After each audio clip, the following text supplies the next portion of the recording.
रवा साल GDP growth 2.7% रही। GDP में इजाफा मौशी तरक्की की अलामत है। महंगाई 29% से कम होकर 4.6% पर आ गई है। गुज़श्ता साल पॉलिसी रेट 22% था, जो अब कम होकर 11% पर आ गया है। वफाकी वज़ीर ख़जाना मोहम्मद औरंगज़ेब ने इक़्तिसादी सर्वे पेश कर दिया। बताया 2023 में शरह नमू मनफी 0.2 और 2024 में 2.5% थी। 2023 के बाद शुरू होने वाली रिकवरी 2024 में सही समत में चली। 2025 में शरह नमू 2.7% रही। वज़ीर आज़म की क़यादत में मौशी अशारियों में बेहतरी आई। मुल्क के ज़र मुबादला के ज़खायर में इजाफा हुआ है। अफरात ज़र में रिकॉर्ड कमी आई है। आलमी मजमूई पैदावार की शरह में कमी आई है। एक साल में तवानाई शोबे की रिकवरी में नुमाया इजाफा हुआ।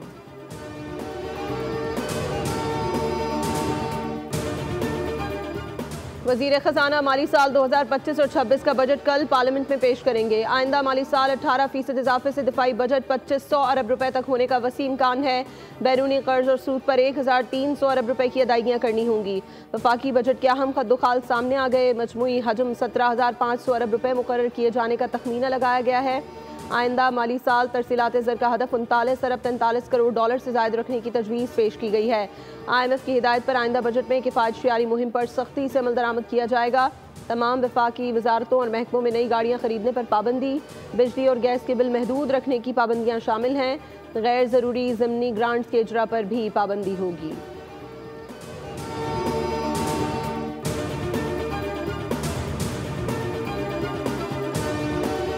करते हैं तो ये दवा या मेडिकल की कम करी जाए और राशन भी कम करा जाए। आवाम बहुत परेशान है। लोग बजट के नाम सुन के लोग खौफजदा हो जाते हैं। कॉस्मेटिक बहुत पसंद है, लेकिन वो बहुत एक्सपेंसिव होता है, जिसकी वजह से मैं नहीं ले पाती। तो मेरी गुजारिश है कि आप जो है ना कॉस्मेटिक सस्ता करें। अंकल शहबाज चॉकलेट और टॉफियों की कीमत कम कर दें। शहबाज अंकल और ऑरेंज अंकल टॉफी हम लोग की सस्ती करें। बजट आ रहा है, अवाम के लिए क्या ला रहा है? बच्चों, बड़ों और ख़वातीन ने हुकूमत से उम्मीदें लगा ली। मर्द कहते हैं बजट में तकलीफ नहीं, रिलीफ चाहिए। ख़वातीन ने बजट में कपड़ों की कीमतें और मेकअप का सामान सस्ता करने का मुतालबा कर दिया। बच्चों ने भी बजट से उम्मीदें लगा ली। कहा अंकल शहबाज चॉकलेट्स और टॉफ़ी सस्ती करें।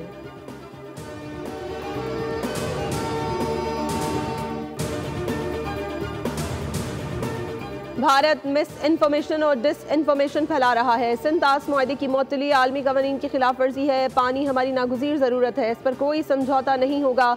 बिलावल भुट्टो का गैर मुल्की मीडिया को इंटरव्यू। कहा भारत के साथ कश्मीर समेत तमाम मसाइल पर मुज़ाकरात चाहते हैं। तमाम मसाइल का हल कश्मीर से होकर निकलता है। पाकिस्तान ने हमेशा अमन का पैगाम दिया है। पाकिस्तान एक जिम्मेदार एटमी रियासत है।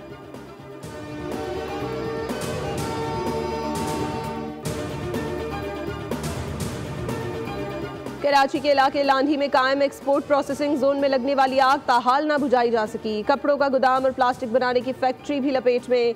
Chief fire officer Humayun Khan के मुताबिक 4 में से एक फैक्ट्री आग की शिद्दत के बायस मुकम्मल तौर पर मुनहदिम हो चुकी है।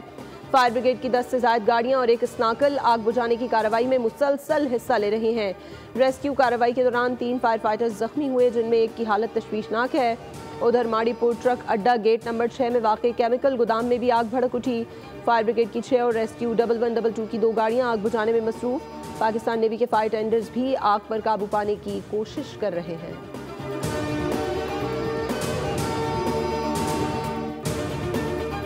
साफ सुथरा पंजाब मुहिम तीसरे दिन भी टीमें आलाइशें उठाने में मसरूफ। ईद के पहले रोज लाहौर डिवीजन में 35,000 टन, जबकि दूसरे रोज 23,000 टन से ज्यादा आलाइशें ठिकाने लगाई गईं। नहर में आलाइशें फेंकने वाले 20 अफराद के खिलाफ मुकदमा दर्ज और 55,000 से ज्यादा को जुर्माने किए गए। पिंडी भटिया में सफाई मुहिम भरपूर तरीके से जारी। शहरी इलाकों और यूनियन काउंसिल सतह पर मुतादिद कैंप्स कायम। शहरियों में वेस्ट बैग्स भी तकसीम किए गए। वज़ीर आला पंजाब की ईद उल अज़हा पर सफाई वर्कर्स को बेहतरीन कारकर्दगी पर शाबाश। मुहिम में काम करने वाले अहलकारों को 10,000 रुपये इनाम देने का ऐलान। कहा पंजाब को साफ सुथरा रखने के लिए ये कोशिशें जारी रहेंगी। इंतज़ामिया और वर्कर्स ईद के दौरान मुतहरिक रहे और अपने फ़राइज़ दयानतदारी से अंजाम दिए।